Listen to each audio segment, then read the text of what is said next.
নমস্কাৰ বন্ধুসকল, মই হিৰেণ। আজি মই আপোনালোকক এই ভিডিঅ'টোৰ জৰিয়তে 2024 চনৰ জানুৱাৰী মাহটোত ধনুৰাশি ব্যক্তিসকলৰ কেনেদৰে পাৰ হ'ব তাৰে সম্পূৰ্ণ বিৱৰণ আপোনালোকৰ আগত আগবঢ়াইছোঁ। প্ৰথমে মোৰ চেনেলটো আপোনালোকে ছাবস্ক্ৰাইব কৰি ল'ব, যাতে মোৰ পিছৰ ভিডিঅ'বিলাক আপোনালোকে সহজ লাভ কৰিব পাৰে। লগতে মোৰ ভিডিঅ' যদি ভাল লাগে তেন্তে লাইক আৰু শ্বেয়াৰ কৰিব, কমেণ্ট কৰি আপোনালোকৰ মনোভাৱ প্ৰকাশ কৰিব। এতিয়া মূল বিষয়লৈ। আপোনাৰ এই মাহটোত আপোনাৰ পাৰিবাৰিক জীৱনৰ ক্ষেত্ৰত এনেধৰণৰ: যদি ঘৰৰ জ্যেষ্ঠ ব্যক্তি আছে তেন্তে তেওঁলোকৰ সম্পূৰ্ণ যত্ন লওক, কিয়নো তেওঁলোকৰ স্বাস্থ্য বেয়া হ'ব পাৰে।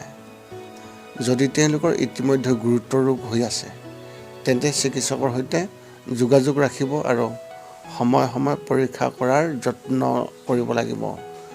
তেতিয়া পিছত কোনো সমস্যা নহ'ব। আপুনি আপোনাৰ সন্তানৰ বিষয়ে আশাবাদী হ'ব আৰু তেওঁলোকে কোৱা কিবা এটাই আপোনালোকক সুখী কৰিব। আপুনি তেওঁলোকৰ ভৱিষ্যতৰ সৈতে সম্পৰ্কীয় যিকোনো দৃঢ় সিদ্ধান্ত ল'ব পাৰে, যি ভৱিষ্যতে অতি উপযোগী হ'ব।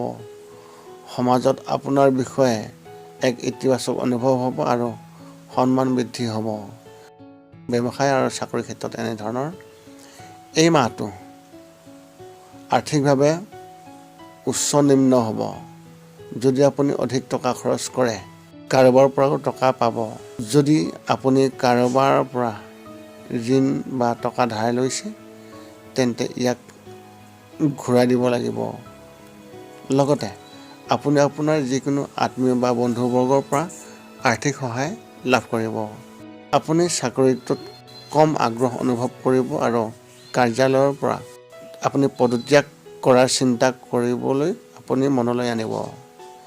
এই মাহত আপুনি নতুন চাকৰি বিচৰাত অধিক মনোনিৱেশ কৰিব। আপোনাৰ কাৰ্যালয়ত আপোনাৰ বিষয়ে ৰাজনীতিও থাকিব পাৰে, কিন্তু আপুনি এই সকলোবোৰৰ পৰা আঁতৰি থাকিবলৈ আপুনি ভাল পাব।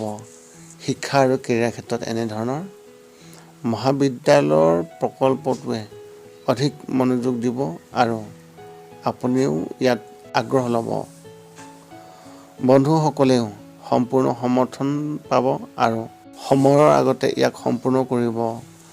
যদি আপুনি বিদ্যালয়ত আছে তেন্তে শিক্ষকে আপোনাক কিবা এটাৰ ওপৰত খং কৰিব পাৰে, কিন্তু যদি আপুনি ধৈৰ্য সহকাৰে কাম কৰে তেন্তে এনে পৰিস্থিতি কোনো কাৰণতে নাহিব।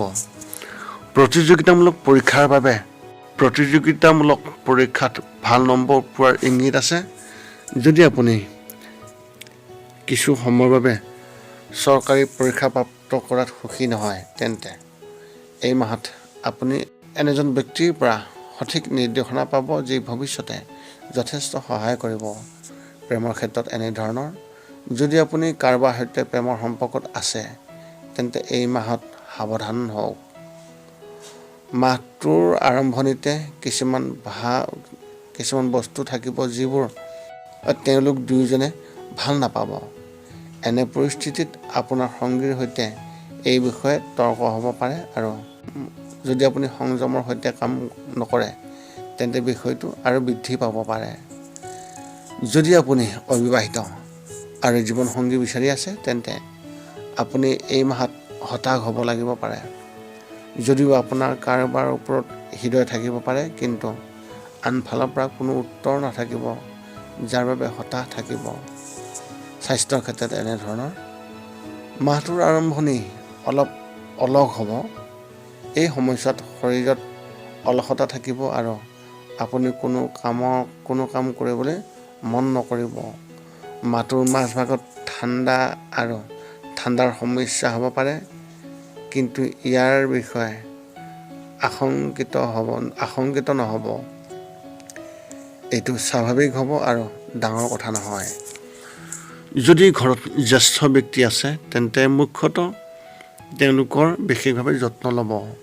ঘৰৰ পৰা ওলাই যাওঁতে সম্পূৰ্ণ যত্ন ল'ব। মানসিকভাৱে কোনো সমস্যা নহ'ব। মনটো সতেজ হৈ থাকিব আৰু নতুন চিন্তা মনলৈ আহিব। আপোনাৰ এই মাহত শুভ সংখ্যা হিচাপে 2 আৰু শুভ ৰং হিচাপে আপুনি এই মাহত কেশৰ ৰং ব্যৱহাৰ কৰিব পাৰে। পুনৰ লগ পাম অন্য এটা ভিডিঅ'ত। আজিলৈ ধন্যবাদ।